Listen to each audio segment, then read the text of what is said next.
talk to me a little bit about the work that women do and how the notion that there is actually women's work impacts the kind of remuneration that women receive. What's really interesting is to see what happens when women do for a living the work that women do in the home. These are the jobs that are paid the least. You know, the people who watch our young children make less than the people who care for our cars or our pets or our lawns. That's what this society really thinks of mothers.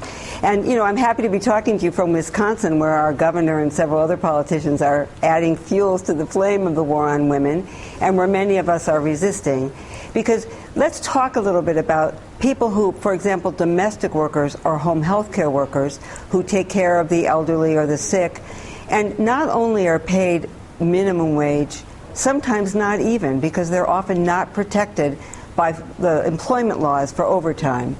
They seldom get any benefits like the right to stay home when they are sick, when their children are sick, or even when they give birth. That's the problem. And if you really want to know what the society thinks of and what conservatives think of women's work, let's see what they say when women want to stay home with their children who happen to be poor. Right. Then they're called lazy, irresponsible, and refusing to work, and told that they should take any job, any shift.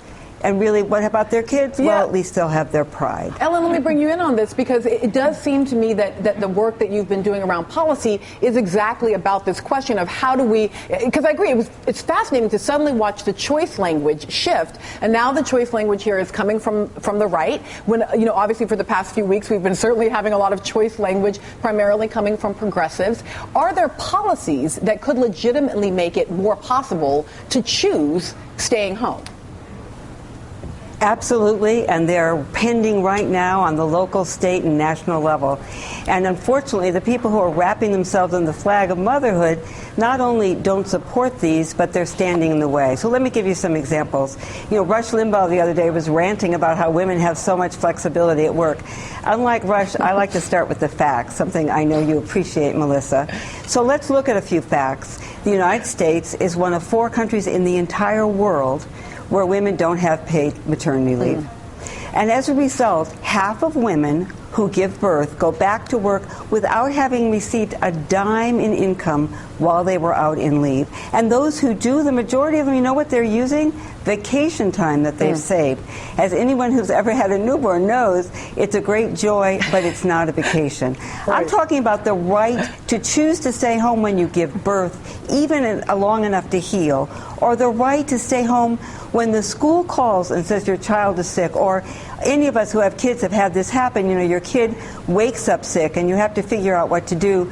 My husband and I raised 2 sons, and we tried really hard to train them to get sick only when it was convenient. We failed. And so really most people like us, that's right. Most people like us know what that's like, but for many people, it's not just a problem, it's a crisis.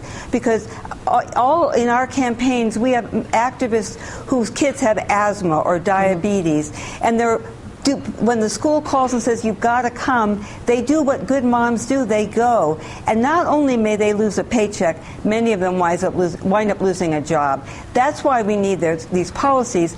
And if candidates are smart, if they care about the women's vote, which after all is what started this whole conversation, they should know that these issues pull way off the charts across all demographics, across all political parties. If you want the support of women and men who care about families and economic security, then you should be supporting policies like paid sick days and affordable family leave.